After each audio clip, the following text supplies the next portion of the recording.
That's Mr. TRUTHMAZE, amazing drummer. Thank you so much. I'm Dr. Rose Brewer, professor in the Department of African American Studies. Thank you all, you hearty Minnesotans, for coming out this morning. I'm going to bring on the stage Dr. Tade Okediji, who will provide our formal welcome. He is chair of the Department of African American and African Studies.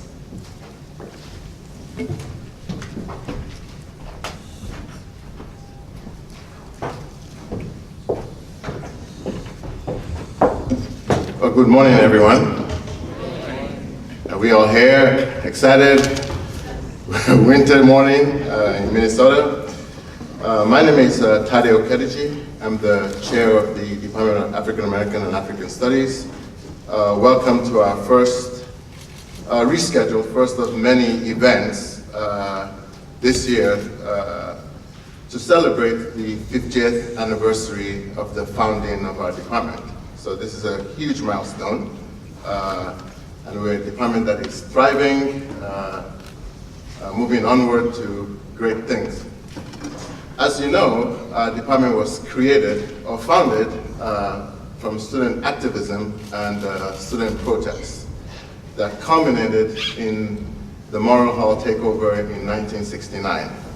At the time, the students demanded equality, equity, and changing the curriculum to include a department that would focus on understanding people of African descent. The efforts were also supported heavily by people in the community, which culminated in the department being founded in 1969, and we're amongst the first, if not the first, in the nation. An integral part of our mission as an academic unit is community engagement. We seek to ensure that the realities of our community is brought forward in our teaching and in our research. So thank you all for supporting us, the community, and thank you all for coming out this morning. Our event today would not have been made possible without the hard work, dedication, and efforts of a number of individuals that I'm going to recognize in a few minutes. The first individual is my senior colleague who served and continues to serve as the chair of the Afro 50th Planning Committee. And she has worked meticulously over the last couple of years to ensure that our plans have come to fruition.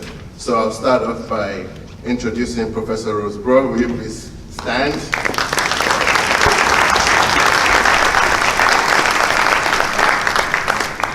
Two of my other colleagues also served on the committee. Professor Yuich Onishi, could you please stand?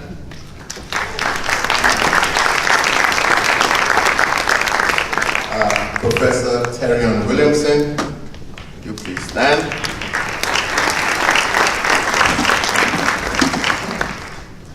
Outreach coordinator, Ms. Vanessa Steele, has done a phenomenal job of moving a lot of parts and pieces together. So where's Ms. Vanessa? Probably outside. Moving, Ms. Vanessa. I'd also like to introduce Ms. Christine Powell, Department Administrator, who has also worked there probably in the front, as well as student support, Ms. Bella Rowland. And I would also like all the graduate students and the committee to please stand. And undergrads. And undergrads. And please stand. They have been an enormous source of encouragement and support. I would also like to introduce some of my other colleagues in the department, starting with another senior colleague, Professor John Wright. He was amongst the culprits in 1969, and we think of him as a walking encyclopedia.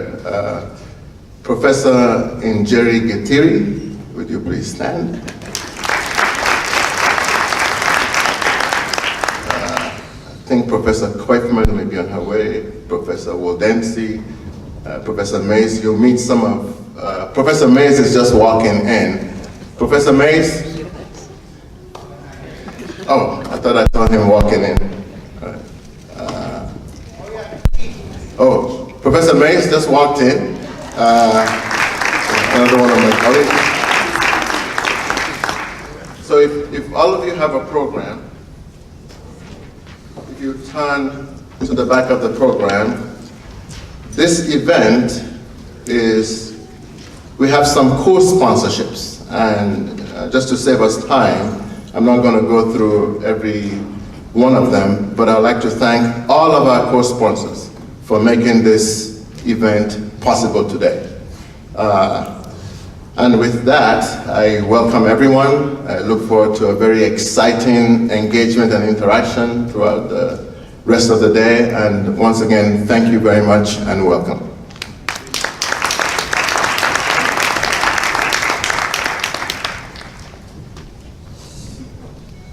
I'll turn the program over to you.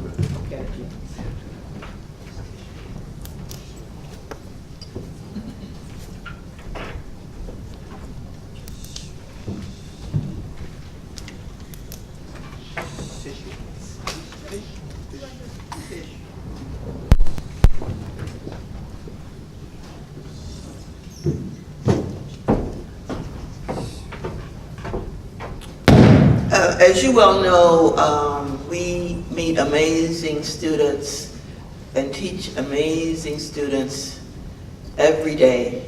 That's one of the joys of being a teacher. One of my joys has been to cross paths and to connect with and to get to know an amazing poet, an amazing person, and a leader. You might have heard of True Art Speaks.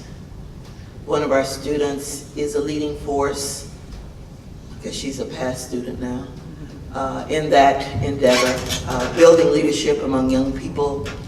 Many of you who are in this space should get to know that space. But Tish Jones is going to grace us with her presence. And so I invite her to the dais. Thank you.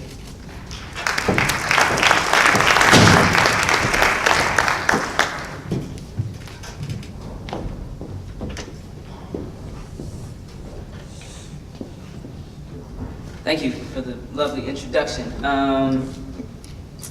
This poem is called "The Truth About Daps and Hugs." I'm gonna dedicate it to the quote-unquote culprits of the takeover 50 years ago. Whenever I leave Golden Time Cafe, Dallin says, "Be safe." Looks me in the eyes and doesn't blink. My response is typical, black, reciprocal, a head nod for show, and you too, fam. Leave my lips as effortlessly as breath. We do this daily, making ritual of this blessing. Welcome to a new custom.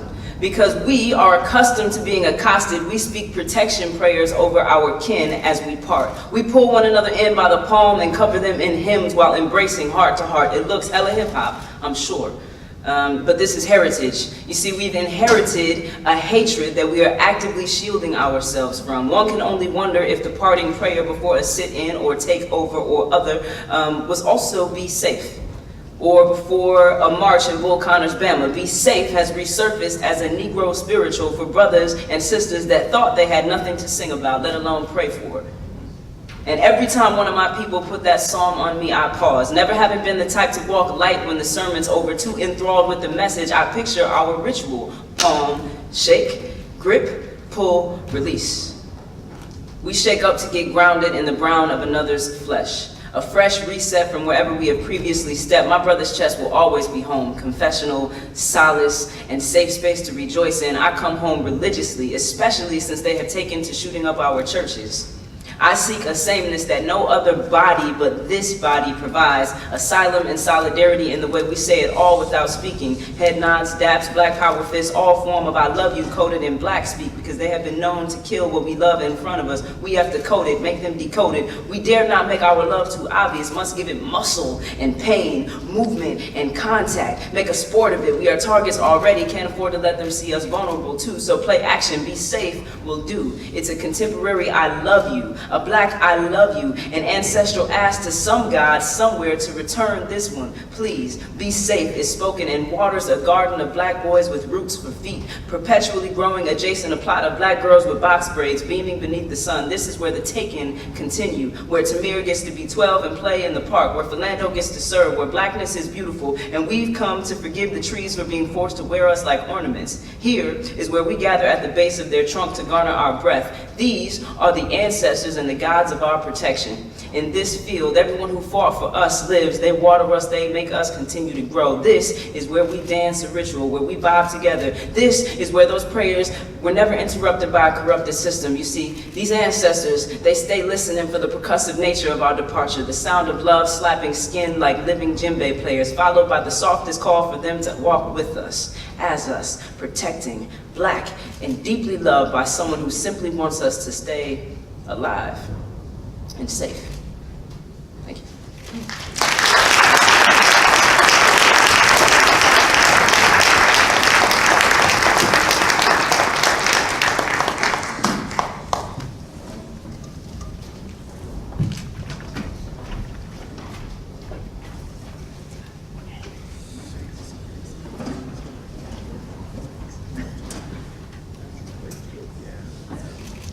Morning. Good morning.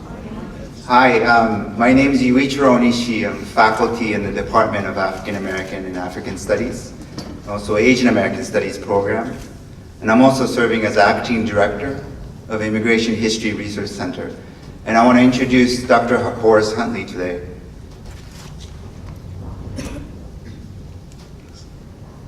So 50 years ago, on January 14, 1969, the members of Afro-American Action Committee and its supporters took direct action against the University of Minnesota. They took over Morrill Hall, the central administration's building. Two leaders, Rosemary Freeman and Horace Huntley, and many others, were tired of university's tepid responses to their demands to radically transform this historically white institution. Much was at stake then. The Vietnam War was raging, and anti-war resistance was galvanizing. Black Power was staging a new kind of politics to transform the Black freedom struggle. Martin Luther King Jr., who carried forward the civil rights movement during the 1950s and 60s, was also changing, undergoing what he called a radical revolution of values. Dr. King's emergence as a spokesperson against the war in Vietnam, and a radical thinker articulating the nucleus of the pressing problem at the time in what he called the giant triplets of racism, materialism, and militarism, broke new ground. In particular, his speech, Beyond Vietnam, delivered on April 4th, 1967, at Riverside Church in New York, unleashed tremendous creative energy. But exactly a year later, on April 4th, 1968, he was gunned down in Memphis. It was a major blow, and it became a critical turning point here at the University of Minnesota and other communities of struggles. A week after the assassination of Dr. King, the Afro-American Action Committee issued the following 7 demands to the University of Minnesota. First, we want the establishment of at least 200 full scholarships made available to the graduating class of Black Minnesota high school students this year. 2, we want full consideration of the proposal to eliminate tuition for underprivileged Black Minnesota high school students. 3, we want the establishment of guidance, counseling, and recruitment agency, especially geared toward the needs of Black students. 4, we want the establishment of a board to review the policies of the athletic department towards Black athletes. 5, we want serious consideration of the possibility of using Martin Luther King's name for the New West Bank Library. 6, we want a representation of Black students on major university policy determining groups. And lastly, 7, we want the educational curriculum at the university to reflect the contributions of Black people to the Commonwealth and culture of America. For over 6 months, these 7 demands remained unmet by the President's office. This was the context behind Afro-American Action Committee's direct action, the Morrill Hall takeover, in January 1969. After 50 years, where are we now? What are our experiences and demands? What does institutional power look like at the University of Minnesota today? To begin, Black and minoritized students are more than ever up against the consolidation of power and the proliferation of corporate interests. 2, the forces of criminalization, especially the buildup of police and security forces on campus.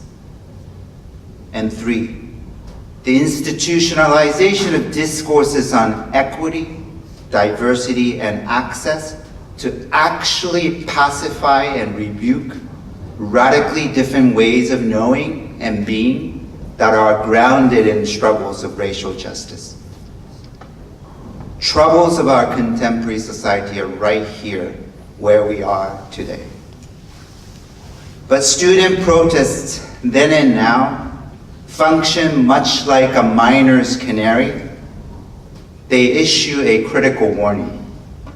They expose the workings of institutional power and help to be on the cutting edge to advance a more just, egalitarian, and humane society. As Roderick Ferguson wrote in the most recently published book called We Demand, the university and student protests, quote, "The American university changed because of the emergence of new kinds of publics in the United States, because of the assertiveness of communities differentiated by race, gender, ethnicity, indigeneity, religion, sexuality, ability, and class. Plainly put, when students challenged the university, they were calling for new social and intellectual makeup of the university and for a new social order in the nation at large. We're so honored to be in the presence of Dr. Horace Huntley, a native of Birmingham, Alabama, a veteran and pace-setter of the radical democratic vision in our collective pursuit to renew and retrieve and renew and recall the great historical tradition of Black struggles. After earning BA in African American Studies from this institution in 1970, one of the first recipients of this degree, thanks of course to the role that he played in bringing that department into existence. Dr. Huntley went on to earn a doctorate from the University of Pittsburgh. He studied under the late David Montgomery, a towering figure in the field of labor history in the United States. Thereafter, Dr. Huntley returned home to Birmingham to teach at the University of Alabama, Birmingham. He is one of the founding members of the Birmingham Civil Rights Institute, where he also headed its oral history project. He and David Montgomery co-authored the book, Black Workers' Struggle for Equality in Birmingham, which was published by the University of Illinois Press in 2004. He also co-edited the book, Foot Soldiers for Democracy, the men, women, and children of the Birmingham Civil Rights Movement, also published by the University of Illinois Press in 2009.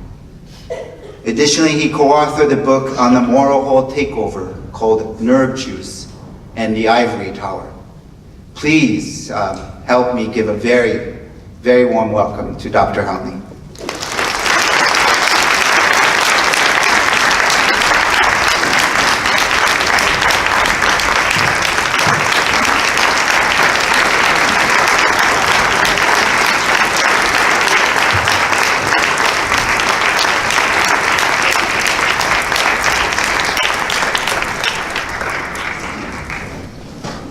Thank you.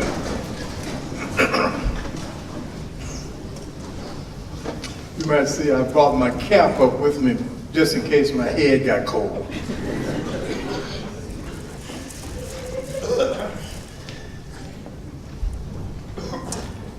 Well, first, I would just like to thank everyone who put this program together,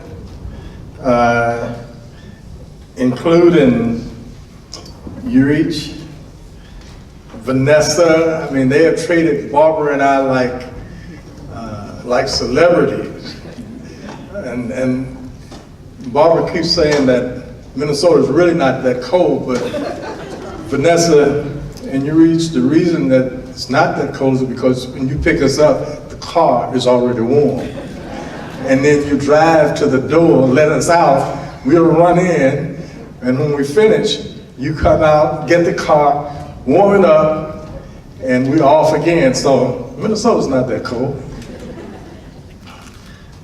I would like to thank all of you who are here today, but particularly Rose, who has done a tremendous job, Brother John. I would like to say hello to Bill Tilson, Joe Kroll, and his better half, the Tilsons, of course. Do I see Tilson way back in the back? Yes. All right. And it's just a pleasure to be here for this occasion.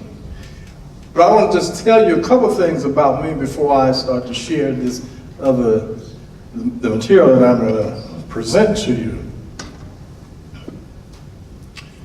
I always tell the story about when I was first introduced to African American history and African American studies. It was introduced by Mahmoud El-Kati, and they said he was coming by Sabathani to give a lecture on black history. I said, well, I don't need that. Somebody asked me why. I said, well, I already know black history. So how do you know it? I said, because I'm black. Not knowing anything about John Hope Franklin, never knowing who John Hope Franklin was. But I knew black history as far as I was concerned. But then I listened to what Mark had to say, and I found out that I didn't know anything. Mark asked a question. He said, well, I don't know how many people here know where Egypt is. And of course, my hand's the first one went up. I said, well, it's a Middle Eastern country. And he asked me to find it on the map, and I did. And looking at Egypt was actually in Africa. I couldn't believe it. And he said, okay, let's just look at a couple of other things. Some facts that we have not known. And one of those facts was that Cleopatra didn't look like Liz Taylor. She was a high yellow sister. And if she had lived in Birmingham during the time that I was coming up, she would have had to go in the back door. She couldn't have gone to the Alabama Theater. She would have to ride the back of the bus. In other words, she looked like us. How many have heard of the Hoya people? I had never heard of the Hoyas. I had really never heard of Ghana, Mali, and Songhay. How many has heard of Timbuktu? Raise your hand. Yeah, everybody's heard of Timbuktu. And I knew Timbuktu now. It's some far distant place that no one wanted to be associated with. We'd always say, oh, he must be from Timbuktu. What I found out about Timbuktu was that it was an educational and trade center in West Africa that predated Kunta Kinte. In Timbuktu, there's a university called the University of Sankore. And at the University of Sankore, cataract surgery had been performed. This predates the Atlantic slave trade. Now, I'm sharing that with you because I'm telling you that I didn't know any of this prior to meeting Mahmoud and starting to study our history. We have today on this campus an African American Studies department, and everybody should go through there because you'll get this kind of information. And I'm sure there are a few of you out there now who are saying, well, I didn't know that. I wish I had known that. Well, you can. And much more.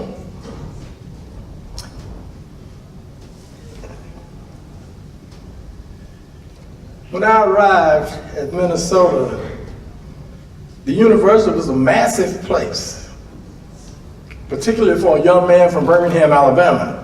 I was familiar with institutions of higher learning, such as Miles College, Tuskegee Institute. Both in Miles are great institutions, but very small in comparison to schools in the Big Ten. Miles and Tuskegee combined would have less than 10,000 students, whereas the University of Minnesota, when I arrived here, it was over 40,000 students. So I was sort of in over my head, John. The first day I walked on campus, in the registration line for General College, there were more students than I'd seen in one place ever. This predates the computer revolution. So we stood in line in the cold, like today, to get classes that were many times closed before we made it to the window. John, you remember those days. I had embarked upon an entirely new world. I had served in the United States Air Force for 3 years, 9 months, and 10 days prior to arriving in the Twin Cities. Because my family couldn't afford to send me to Tuskegee, I decided to join the Air Force to see the world. And the Air Force sent me to Grand Forks, North Dakota.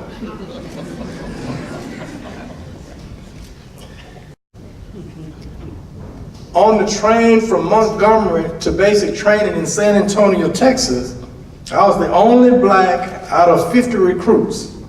Now this is Birmingham, Alabama, 1961. I'm the only black in the crew. We were all headed to basic training to learn how to defend our country. We were in a car and we were having conversation. Abruptly, the leader of the group stopped the conversation to ask me to leave. Where was I going? The train was moving, so. But I knew not to step off the train. The other white boys agreed that I should leave, and they joined to encourage my exit. For the nearly 24-hour trip, I traveled alone. They called me the lone stranger. When we arrived at Lackland, the 49 white Alabamians and I joined 50 mostly black Puerto Rican recruits from Philadelphia and South Jersey. I became fast friends with that group of 50. And I told them about the treatment that I had received on the train. They called a meeting with the white Alabamians to reconcile, and reconcile they did.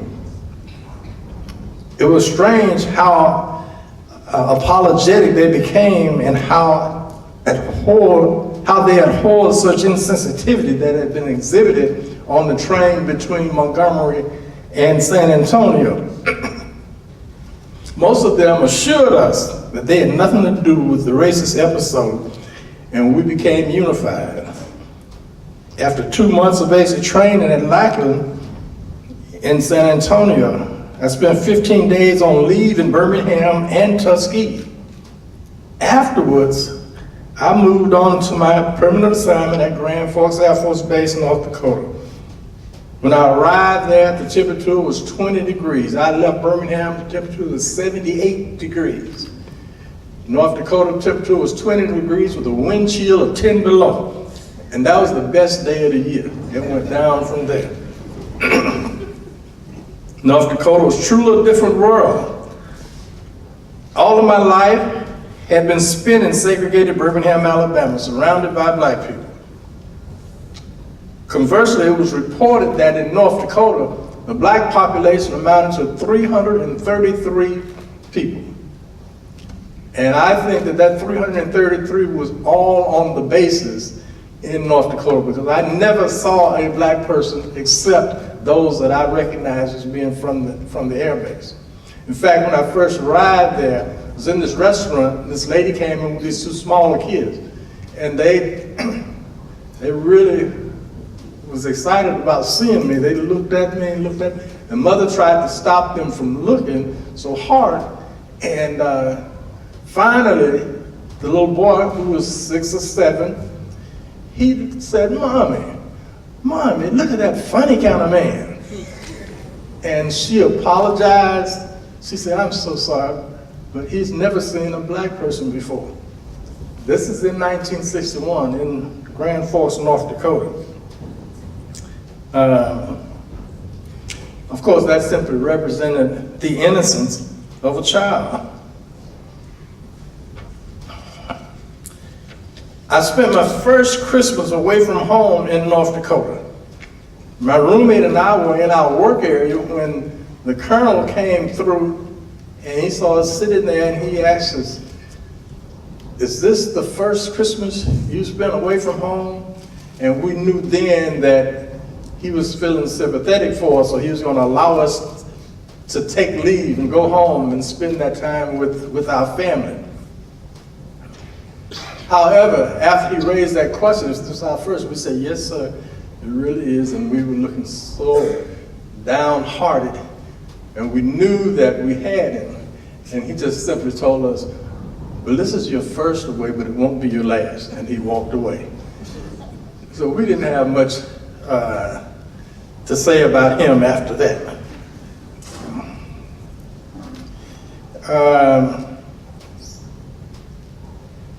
In May of 1963, Birmingham gained the world's attention when Eugene Bull Connor, the Public Safety Commissioner, ordered the use of dogs and water hoses against children who were demonstrating against the racist status quo. The children took up the mantle of civil and human rights efforts, and by the thousands, they were arrested after being attacked. They were jailed for simply refusing to submit to the inhumane and racist treatment that characterized race relations in the Magic City.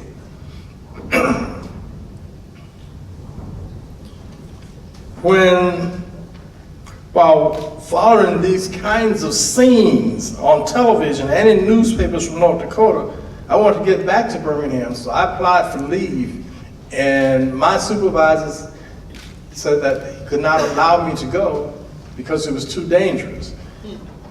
I told him that I was going, whether he approved it or not, so they did eventually approve my leave. When I arrived in Birmingham, the atmosphere was electric. Unlike anything I'd ever witnessed in my hometown, an air of defiance had consumed the young people, and some adults criticized the more mature movement persons for endangering and using the youth. But rather than dangerous, the young people viewed the situation as liberating.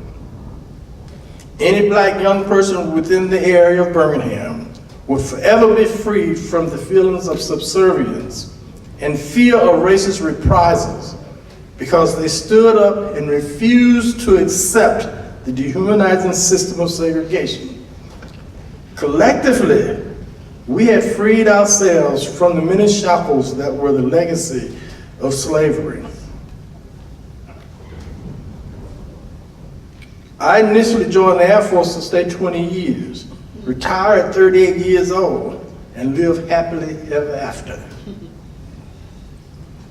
North Dakota was not the ideal assignment,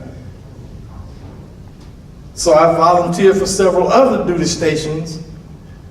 My efforts were all unsuccessful, and I resigned myself to spending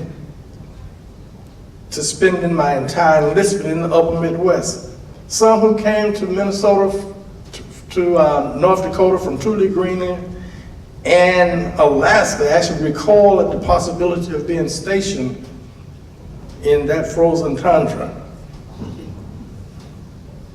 By this time in my military enlistment, I had determined that I would not make it a career. I was involved with key punch machines, computers, when I was in the Air Force. So I had decided that I was going to come to Minnesota to control that institute and become part of the civilian computer industry. I was in the institute's first class and worked for a year after completing this training. My wife of 2 years at that time was Barbara, who's seated right here, who says she's going to give me signals as I'm talking. She don't want me to tell you that, but I'll tell you anyway. She agreed to work and allow me to attend college on a full-time basis. Although she worked full-time as well, we worked at a community center, Sabathani Community Center in South Minneapolis, where Bill English was director. We also lived in South Minneapolis. When I arrived on campus at the university, the cold was not only the chill that I felt. Although Birmingham is nationally noted for its racial intolerance and feared police dogs and water hoses, the black communities prided themselves on their decorum and friendliness. Surprisingly, that was not the case on campus at the U. I later found out that there were 87 African American students at the university. In the South, it was common for black people to speak or to acknowledge other blacks when passing on the street. But in Minnesota, my first experiences meeting other black students on campus was disturbing. They chose to ignore the black connection.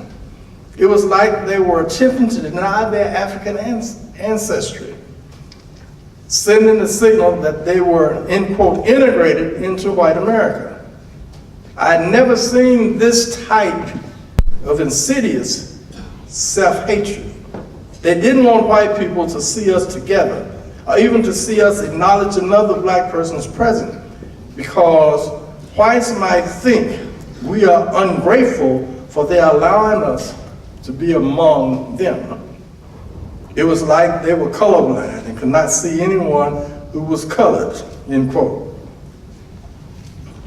Then one day, I was walking through the quad and met a tall, physically imposing black woman who did not look away like others had. We simultaneously acknowledged that we were members of the same world community. I found out that her name was Rosemary Freeman and that she was from Greenwood, Mississippi.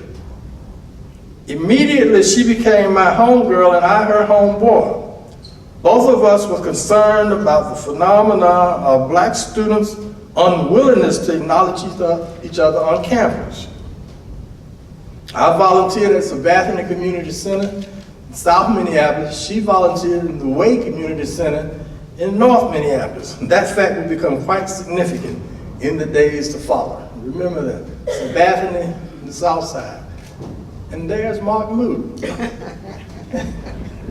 This is Mark Mood, folks. That's the guy I was talking about earlier. He is the reason that I'm doing what I do now and what we did earlier. It is because of really the leadership and creativity of Mahmoud El-Kati. And he wouldn't want me to say that, but he didn't have anything to do with it right now. Rose told me that she was involved with a student organization called STRAP the previous year and was now president of AAAC. I knew that because I had followed STRAP's activities in the Minnesota Daily, the student newspaper. Without hesitation, she invited me to a meeting of AAAC, and I accepted the invitation. I was amazed to find 20 to 30 black students in attendance. This was the first time seeing that many black students in one setting since coming to the university. I had found a home and immediately joined the organization. It was obvious that this was the extracurricular activity that I needed to make my college experience whole. So when I was not in class or in the library, I was at the AAAC office here in Kaufman Union. And we spent a lot of time here. I met Mark Mood while working at Sabathani. I was so impressed with his knowledge of black history that I changed my major from business to history. Being black, growing up in Birmingham under the tutorage of my maternal grandmother, Annie Scarborough, I intuitively knew the greatness of the descendants of Africa. But when introduced to literature such as John Hope Franklin in his Slavery to Freedom, it blew my mind. I started to read everything that I could get on the history of our people. Because of my relationship with Rose and AAAC, I also met and talked with Stokely Carmichael. That was his name at that time. He became Kwame Ture after that. I was amazed at his knowledge of our history and contemporary issues that affected our well-being. For my development in the arena of black understanding, this combination of having Rose, Mark Mood, and then meeting Stokely, it solidified my thrust to forever be an advocate of the liberation of our people. Adding to that solid foundation, I met community people like Bill English, Spike Moss, Seal and Gwen Davis, Josie Johnson, Harold Johnson, Ken Tilson, and Harry Davis. Fellow students include Emmanuel Woods, Marie Braddock, Terry Addison, Michael Dotson, Anna Stanley, Ida Elam, Warren Tucker, Rob Randall, Bobo Treywick, Steve and Dave Winfield, Al Nunes, Anita Harris, Ronnie Reed, and many others played significant roles in my development. So in January 1969, a firm black foundation had been built and I was ready for Morrill Hall. For more than a year, STRAP, then AAAC, had demanded of the university administration mechanisms to increase the number of black students on campus, inclusion of black cultural activities and courses that related to the black experience, and a general improvement of the university environment for black people. From our perspectives, these demands had been ignored. In January 1969, a AAAC delegation went unannounced to meet with President Moose. He was not in his office. We set an appointment for the next day at 1 p.m. Upon his return to campus, President Moose offered to come to the AAAC meeting, but we didn't want him in our meeting. We wanted to have a meeting in his place with the president and his men. It was only men. Prior to the meeting with the president and his men, AAAC met to determine what we would do if we did not get satisfactory answers to our questions and demands. Those questions had been presented, there were 7 initially, and we narrowed that to 3 questions. We arrived in that office with the president and his men with approximately 40 students. To this date, I'm perplexed by the way in which others perceived us. Minutes from January 22nd, 1969 Investigating Commission, their meeting, stated that 60 to 7 blacks gathered in the regent's room. You know, anytime there's more than 2, it's 100. So, and that's the way that they said any place from 70 to 100 students joined us. However, we said it was 30 to 40 students.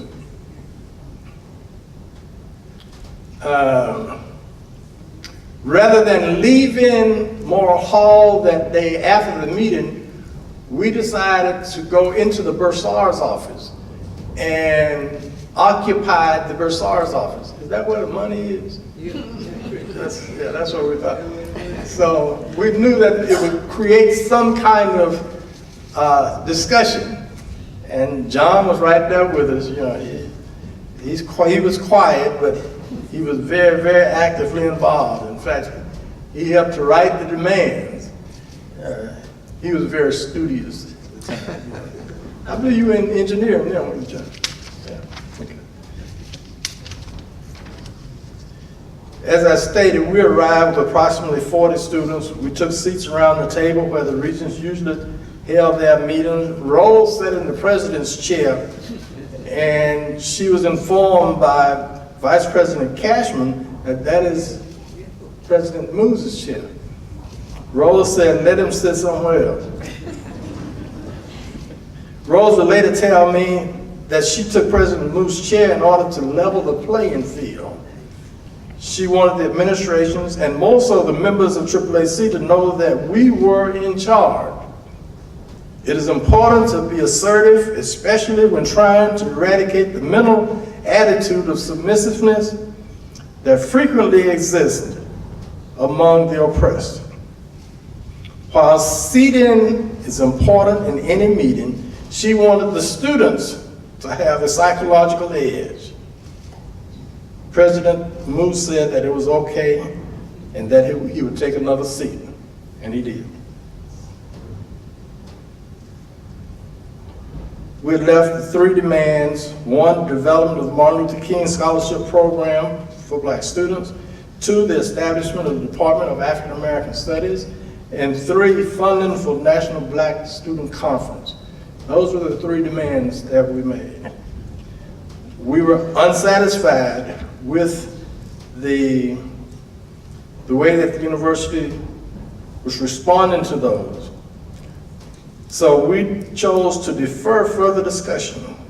Rosemary and I stood and walked out and were followed by the others who accompanied us. On the way downstairs, rather than turning left to go out of the building, we made a sharp right turn into the bursar's office, again followed by many of those who had accompanied us to the meeting. Just imagine, 30-some disciplined black students entering the white enclave of Morrill Hall and ordering it closed. we allowed anyone to leave who chose to. After securing the doors, we did not allow anyone else to enter.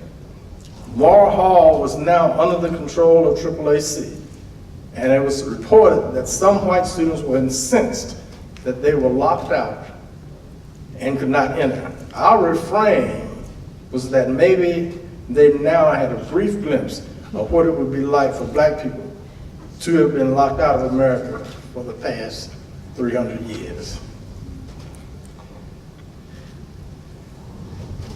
I'm just going to take a couple of minutes to talk about nerve juice. That was the title of the book. Someone, well, why nerve juice? Well, here it goes. On a cold March morning, around 6:30, I received a telephone call from Warren Tucker, who lived down the street from me. He told me that the police were at his door and wanted to know what he should do. He said they were at the front and back doors. Before I could get off the phone, someone knocked at my door. Barbara was already downstairs, so she answered the door, and the police officer informed her that he had a warrant for my arrest. She stood in the door, all 5 feet 0 inches. She was not going to allow them to enter that door. So I came downstairs and told Barbara, I said, well, I'll go with them. She became angry about the intrusion and very protective of me. She had endured many threatening telephone calls inviting us to love it or leave it. I looked outside and the house was surrounded. 5 police cars were on the street. I was handcuffed and placed in one car and Warren placed in another. Upon arrival at the jail in downtown Minneapolis, we were taken to the lockup separately. I went up on an elevator and remember vividly that upon arrival on the floor where I was incarcerated, bars greeted me. It was like going up to hell. I always thought hell was below. I sat in the cell for several hours, had nothing to read, no one to converse with, alone, isolated, designed to deflate.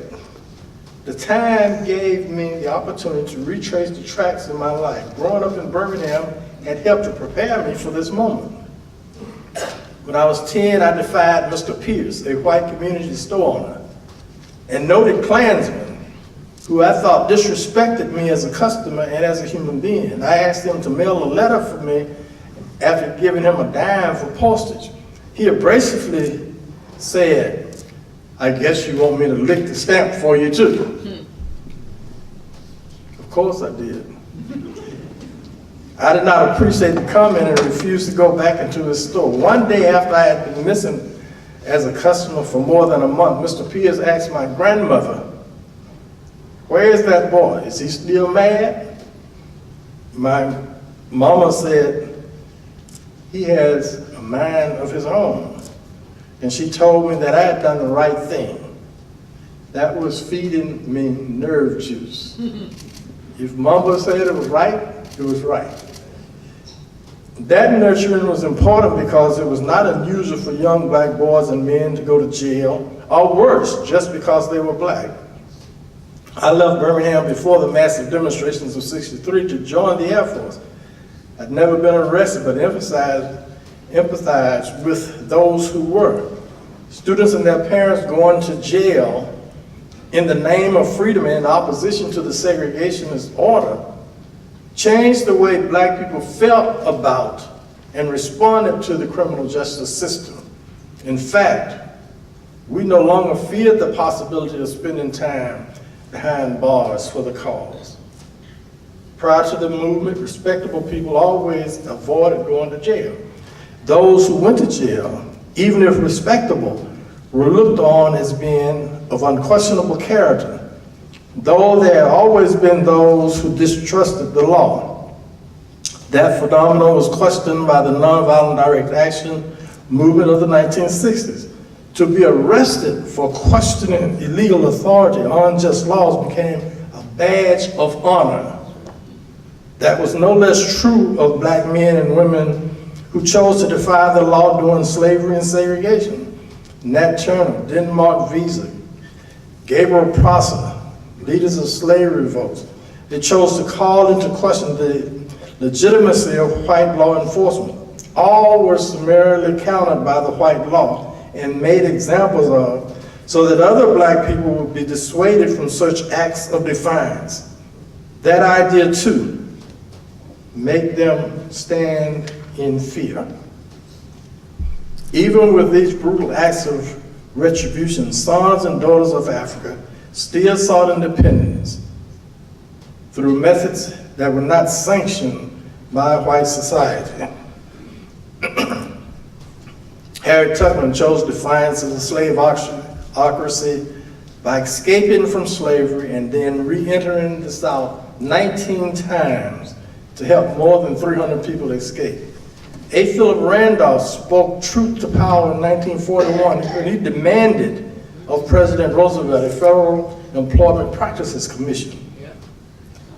For his stand, the FBI termed Randolph the most dangerous Negro in America. Paul Robeson stood on principle and paid a price that most others were not willing to pay. Because of his position on the quest for human and civil rights all over the world, Robeson was denied the right to make a living. In that same tradition, Muhammad Ali defied the federal government by refusing to serve in the military. He was stripped of his heavyweight boxing title and prevented from making a living at his chosen profession. Defiance of white authority has not only been questioned by the noted of our society, common folk from the working class have in their own way defied illegitimate control by white society. In a section of Birmingham, we had a man, his name was Mr. Robert.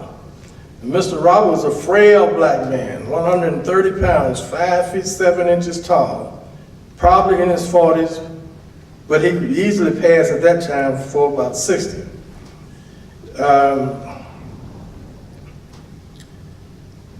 He built homes throughout the city, provided work for other black men, and in the summer for teens of his community. However, by 6 p.m. on Friday of any given week, the alcohol took over and led him to beat his wife, his children, and even to taunt the old white policeman that rode through the community. On one particular Friday evening in the 1950s, Mr. Robert walked to Calvin's store after he started to drink, and an elderly white policeman was there. The policeman harshly advised him to go home and get some sleep. Mr. Robert advised the policeman to mind your own goddamn business, you white son of a bitch. In Birmingham, or any other American city, that was unacceptable behavior for a black man, particularly aimed at a white police officer. Mr. Robert drank drunk on joy juice, translated nerve juice, and insisting upon giving the police a piece of his mind. He decided to make a game of it. He ran toward home, laughing and cursing the officer. The policeman was old and could not catch Mr. Robert, even though he was drunk. The commotion attracted many in the community, including Mr. Robert's wife. She begged the police officer not to shoot him, and he was not even arrested. He eventually got home. But everyone knew that the alcohol had made him crazy enough to approach a white policeman in that manner. The AAAC was made up of black students who believed in and understood the aforementioned stalwarts of black freedom. We chose to question the validity of white supremacy at the University of Minnesota. We were bold enough to demand that more black students be allowed to attend the university. We demanded that the U of M had the obligation to provide black programming to help purify and sanctify its existence, thus the establishment of the African American Studies Department.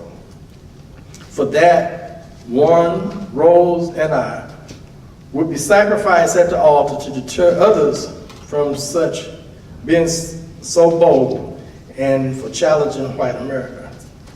we were high on a different kind of nerve juice that had been manufactured by the Tubmans, the Veseys, the Turners, and Mr. Roberts of the world.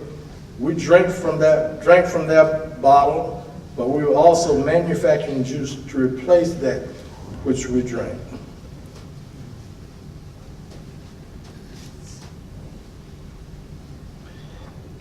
The movement toward positive self-definition was necessary.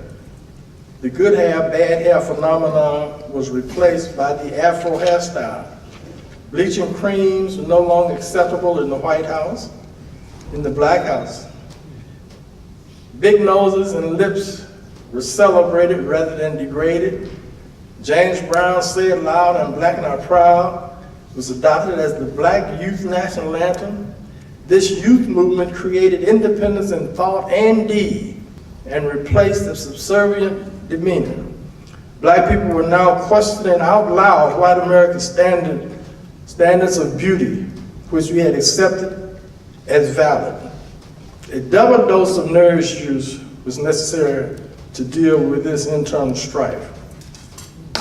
In closing, as students at the U, we were fed nerve juice by reading Nkrumah's Black Book, Chairman Mao's Red Book, Franz Fanon's The Wretched of the Earth, the autobiography of Malcolm X, Stokely Carmichael and Charles V. Hamilton's Black Power, George Jackson's Blood in My Eye, and listen to Nina Simone's Mississippi Goddamn. The Mississippi Freedom Democratic Party, the Lowndes County Freedom Organization, the Black Panther Party for Self-Defense, the Black Arts Movement, Angela, Martin, Medgar, Ali, and Malcolm furnished nerve juice potions that helped quench our thirst. The Shrine of the Black Madonna, as other sacred Black institutions, held a special serving of nerve juice for our young minds. So, when the question arises as to why we took Morrill Hall, to us, it became rhetorical. With such juices being concocted and consumed by us, it is of great wonder that we ever relinquished Morrill Hall. Or did we? Thank you.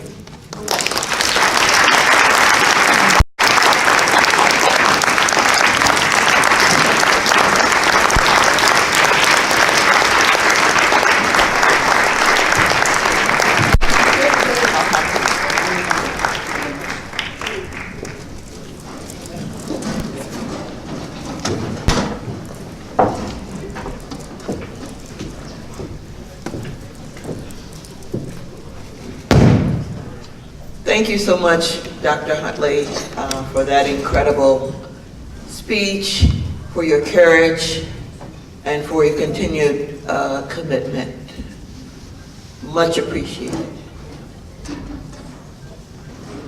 Dr. Huntley mentioned another freedom fighter who transitioned a few months ago. And we can't imagine having this opening teach-in without saying something about the leadership of Ms. Rose Freeman Massey.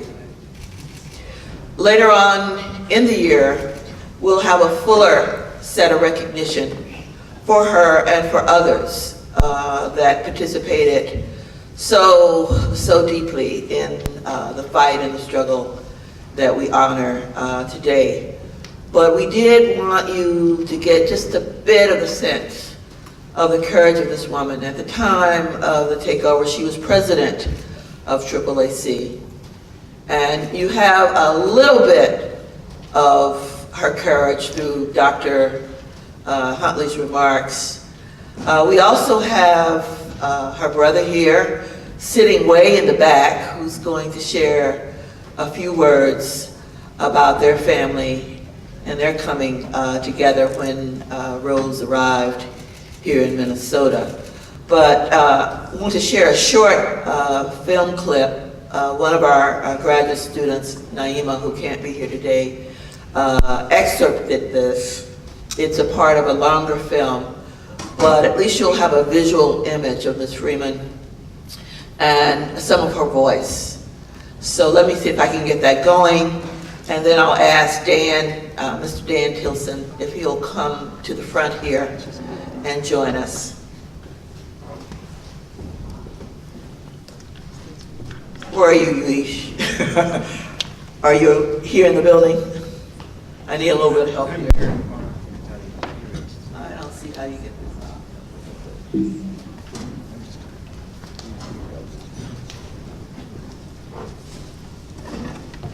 How do you move this? Oh, it's this. So I got it, yeah. I think, yeah, let's see. Oh, freedom! Oh, freedom! Oh!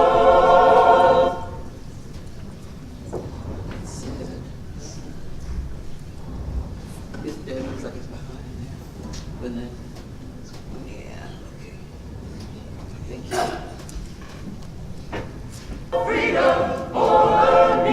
How is the volume?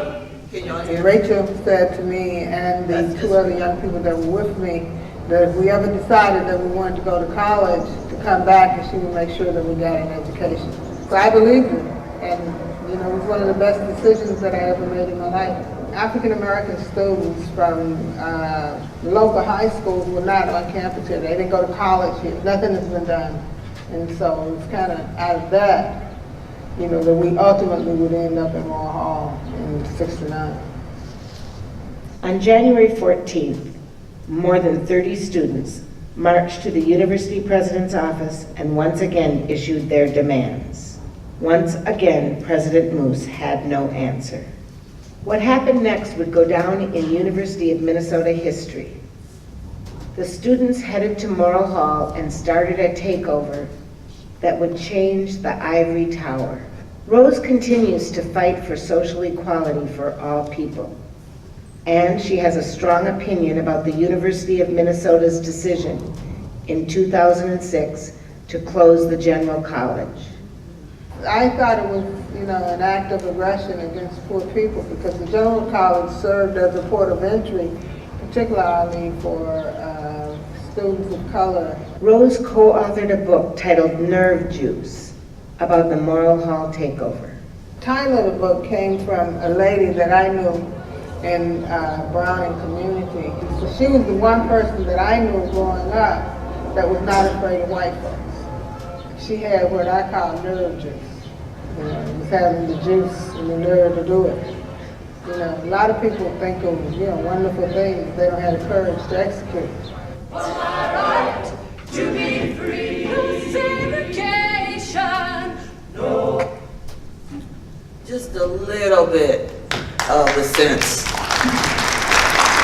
of that giant of a woman. Mr. Tilson.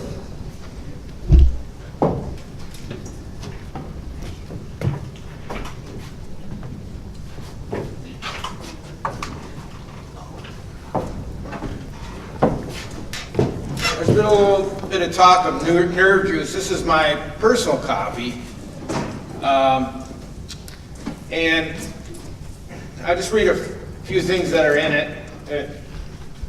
First of all, I have it signed by all three authors, Horace and Rose and Marie Braddock. And Rose writes, Danny, my middle brother, I love you so much, Rose.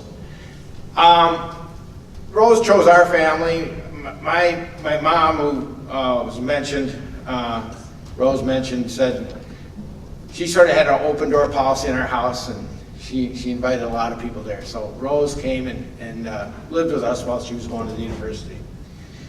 And I was quite a bit younger than that.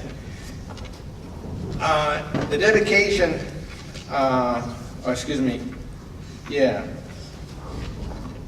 in the dedication, Rose writes, she dedicates the memory of her mother, Mary A. Freeman Kent, who taught me that education can transform your world.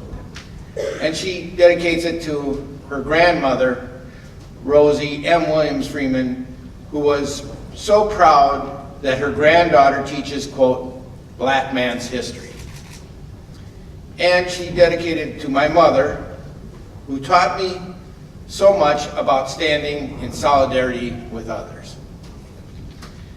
Just, I'll read just a little bit from the epilogue that was actually written by my father, Ken Tilson. And he was also part of the defense team. He was an attorney.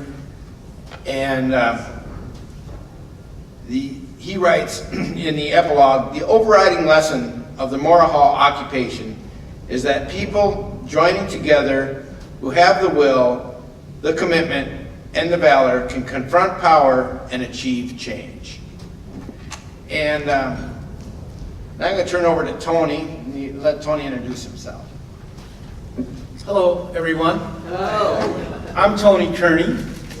I'm Rose Massey's son, the son she chose. So I met Rose Massey when I was 20, a young Marine who returned home to go back to school because I wanted to be a pilot. So I'm attending 2 colleges and working at a Hardee's. And Rose and I meet in the hallway because I'm not taking her class, which is one thing. She's like, you're not taking African American history. So I take the class, and ultimately she says to me, I need you to run for president of the Black Student Union. It's like, okay, but I've already been asked to run for president of the Student Senate. And she says, okay, that's great.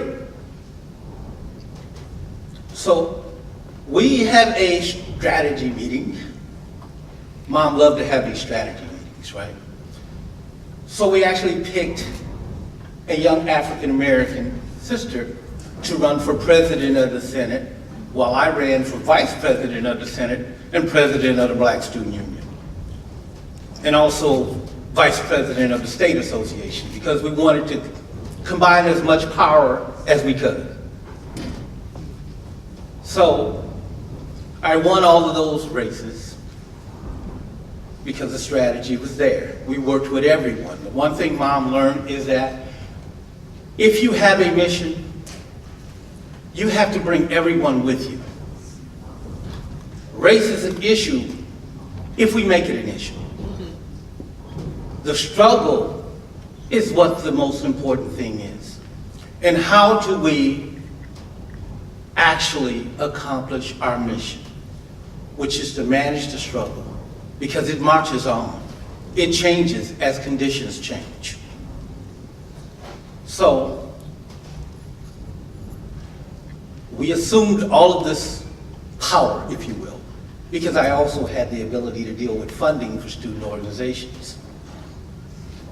And the Native American students at that time, this is 1980, wanted to do an event around running Brave, which was a movie, and they were told they didn't have a charter. It's like, what do you mean? They don't have a charter.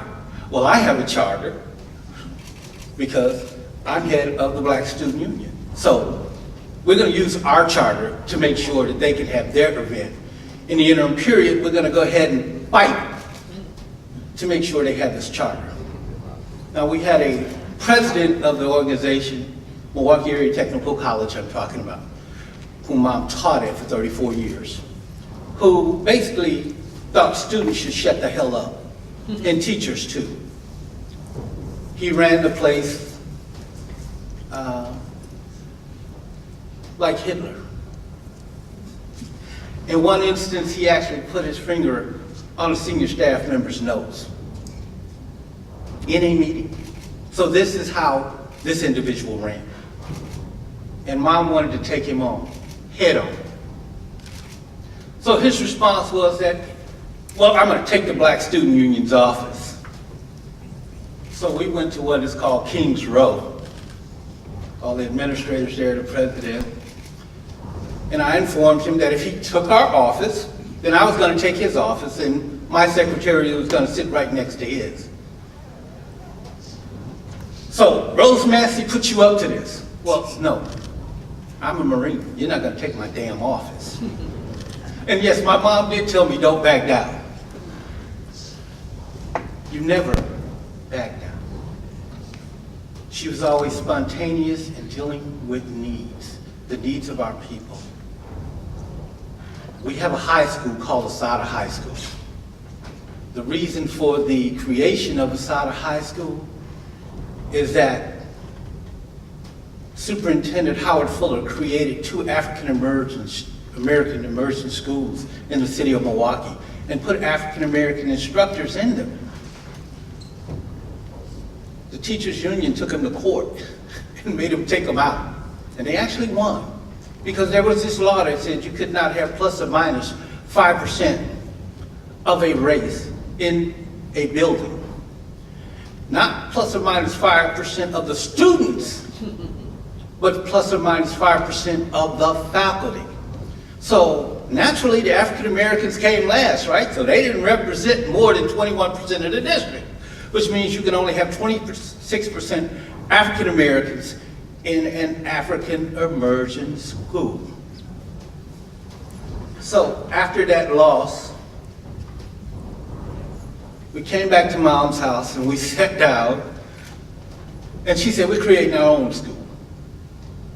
It was like, okay, we can do that. And she said, no, now. We're creating our own school. So we started writing parts of what would become Asada High School. We finished about 2 o'clock in the morning. We woke up some person that we knew, her name was Mary McClendon, and said, look, we need you to type this up because it's got to be at the district tomorrow. And since Howard Fuller is the superintendent, we're going to make him fund the school. Well, Asada High School was funded. It's currently in its 27th year.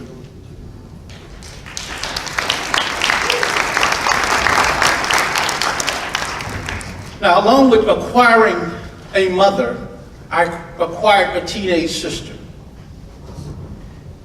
That teenage sister at the time was a graduate of Clark Atlanta. At the time we created Asada High School, and we needed a principal. She'd been offered a job by the Attorney General in Texas.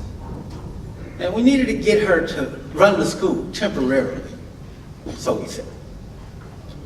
So we talked Carlotta into running the school, and naturally, Mom being the person who uses strategy, it's like, Carlotta will do anything her brother asks.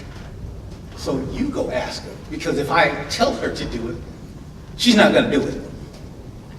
So I took my little sister out to dinner and reminded her of all the guys that I had to threaten during her time as a teenager and a college student. So she agreed to be the principal for the first semester and then run on to Texas. It is 27 years later, and she is still the principal.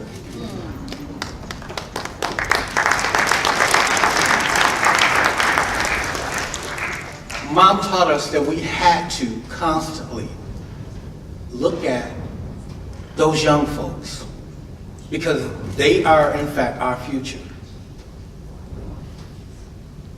We designed the program so that it would deal with parents.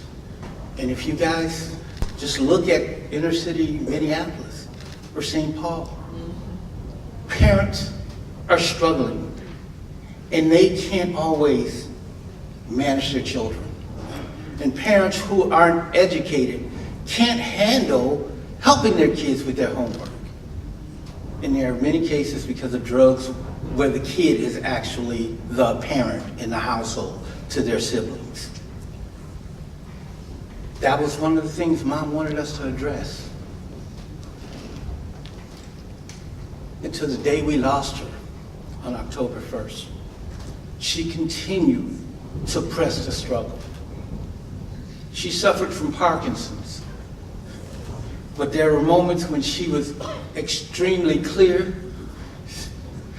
and if you'll excuse my French, she would say, don't let those motherfuckers touch that school. And we won't. There are many things that we can do, both my sister and I, but we continue to fight this struggle. During my career, I became the director of workforce development at Milwaukee Area Technical College, where my mother was a teacher. And she reminded me that if you don't do what you're supposed to do for the students, we will march on your damn office too. Thank you very much.